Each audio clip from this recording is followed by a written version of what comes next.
Menjelang pendaftaran bakal calon kepala daerah Pilkada Jembrane 2024, KPU Jembrane menggelar simulasi di kantor setempat Senin 26 Agustus 2024. Rencananya selama 3 hari pendaftaran dibuka mulai Selasa 27 Agustus hingga Kamis 29 Agustus 2024.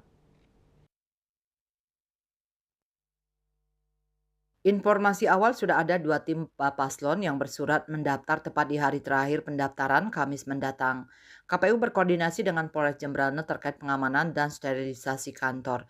Untuk di halaman kantor KPU, pengamanan dibatasi 100 orang pendamping. Informasi awal kedua tim ini akan membawa iring-iringan massa dan pendukung untuk mendaftar di hari yang sama.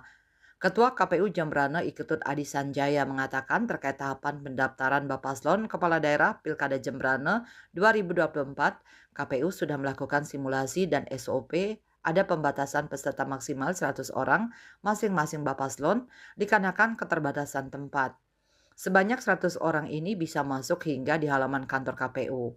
Selanjutnya, yang masuk ke ruangan tempat pendaftaran Bapaslon dibatasi. Hanya istri Bapaslon, pimpinan partai politik pengusung, LO, dan admin. Yang paling utama persyaratan adalah dokumen parpol kepengurusan tingkat pusat kabupaten serta dokumen persetujuan dan kesepakatan pencalonan yang ditandatangani partai.